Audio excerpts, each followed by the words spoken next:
All right, what is up, guys? I am back here at Lucky Peak with the Phoenix F10 -G build. And I knew after coming out here on Wednesday that there were at least two things that I wanted to kind of switch up to see if I could get the rig to perform a little bit better. And the first thing was my foams. So when I got this kit from Jess, it came with a new set of the inverse wheels. And so I had to kind of swap some tires around because I was still running the prototype wheels. And so when I put these tusks on this set of wheels, I, for some reason, decided to try the Proline dual stage foams again. And that just turned out to be like a huge mistake because they were too stiff, because this rig only weighs like 4.3 pounds. And the other thing that kind of irritated me is the open cell foam kept sliding on the closed cell foam. So I put the CI Little Nova foams back in. These are the softs without the outer tuning ring. And so those don't slip as much. And then with the inverse wheels, you know, they have that channeled beadlock ring that's designed to hold the foams in place so they won't slide on the side hills.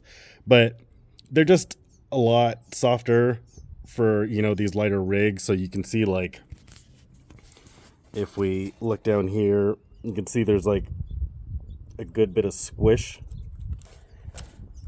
with the CI foams. There you go. And so I think that was hurting my traction. And I'm not running like my tires vented or anything. The CI foams in soft front and rear, those just seem to work for me pretty well. And then when I run those on my ruptures, I just run the outer tuning ring because the tires are taller. And then the other thing was the torque twist. These F10 axles, I didn't really talk about this in the last video, but these axles have a lot of torque twist, and I think a lot of people don't understand what that comes from. And so we'll kind of just go over it a little bit. But torque twist comes from when, so you've got, you know, this really low geared system that's designed to go really slow with a lot of torque. And so let's say you have a straight axle build, when the torque is going into the rear pinion. If, like, let's say you have a straight axle rig, and, you know, if you're rolling on flat ground and you drive the truck just drives straight with all four tires on the ground. But if you're climbing something and the weight of all four tires isn't evenly dispersed, then that torque will it'll get dissipated into the chassis, causing it to twist. And usually, like with this truck, it usually picks up the right front tire because it's opposite of the direction the rear drive shaft is spinning. So again, straight axle rig, like if you ever watch drag racers, like muscle cars, you'll notice when they launch, they twist and one front tire goes higher. That's the same thing. So again, if you're on flat ground, you're not really going to notice it. But if you're climbing, and then the front end gets light, what happens is that right front will twist up in the air. And I think you saw that in my last video, and that will peel the truck backwards off of whatever you're climbing. So the reason why portal axles typically don't have torque twist is because the torque gets dissipated in the portals depending on the gear ratio of the portals. Because, you know, you've got the torque in the drive shaft, goes through the ring and pinion, and then when it goes into the portals, if they're geared low enough, then all of that torque twist goes away in the portal. But these F10 axles stock, they come with a gear ratio of 1.4 to 1, which is basically 40% reduction compared to a straight axle, which is not a lot. So if we compare it to like an axial AR45 or a Capra axle, those are 1.91 to 1. So those have 91% reduction compared to a straight axle. So, you know, this is probably not exact math, but you have 91% of the torque being dissipated through the portal. So it eliminates the torque twist. Even better would be the TRX4 axles. Those are 2.56 to 1. So that's like 156% reduction in the portal. So there's like a TRX4 almost has no torque twist. It's going to be limited by traction. So these F10 axles, tons of torque twists. So I swapped out to the standard gears in the rear, which raises it to 1.67 to 1. So not a huge difference, still not as good as even like an AR45, but I'm hoping that it makes a difference on the rocks. So kind of weird that these axles are geared so tall. You know, they do have that really good steering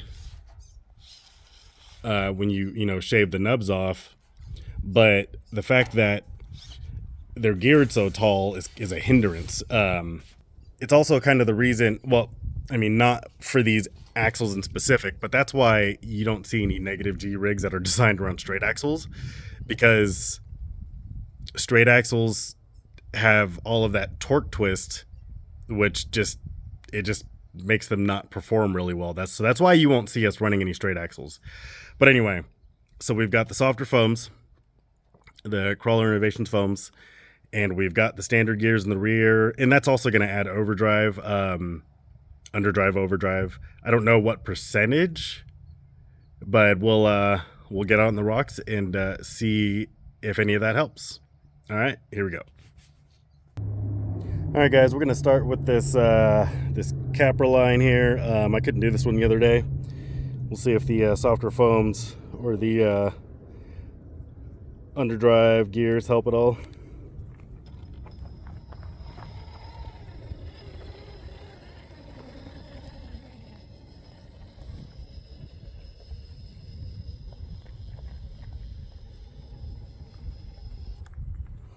Gotta get your front tires up there just right, or else it wants to fall back.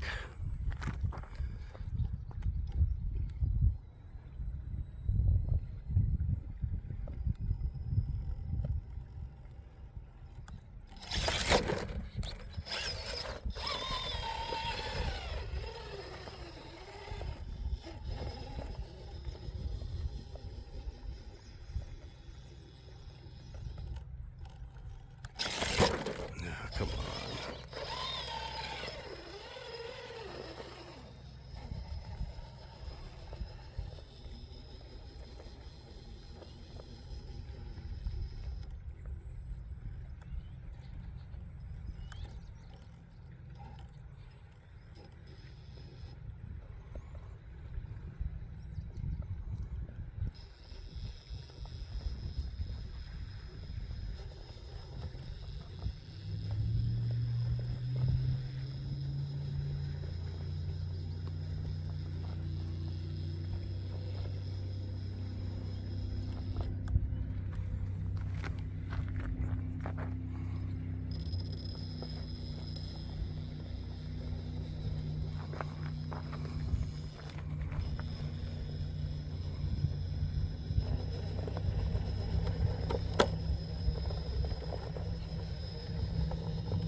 There we go.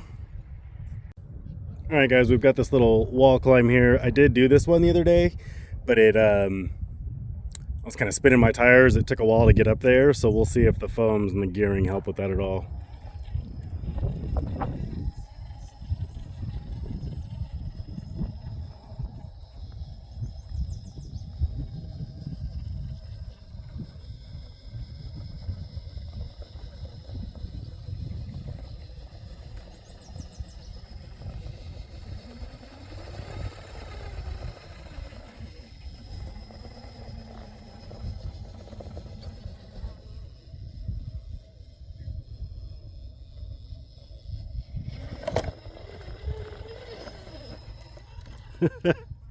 I definitely say that went better. All right, guys, I don't want to drag this video out too long since it's just a follow-up, but I definitely think the foam and the gearing changes helped out, especially on that first line that, like, we call the capture line. Doing that line without ruptures and how it kind of just like pulled itself up, you know, that's going to be because the F10 axles have all that steering. But you know, as much as I tried that line last week, it just wouldn't pull up. And I think that was because the foam was too stiff. It just, you know, the tires weren't conforming to the rock. And then with the underdrive, with that lower gear ratio in the rear portals, that's definitely going to help on the climbs and stuff. So yeah, so far I'm pretty happy with this build. I think it's just as capable as my other two negative G builds.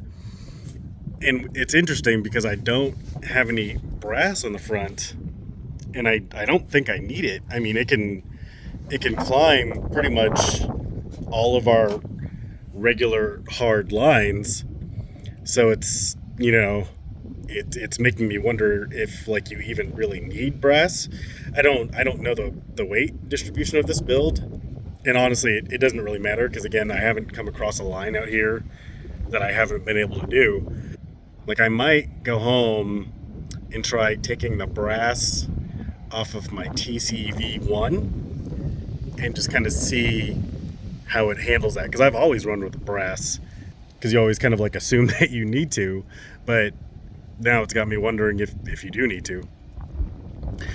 So yeah, that's the video on the negative G SCV1 with Phoenix F10 axles. And as always, if you guys have any questions, leave them in the comments. All right, thanks for watching.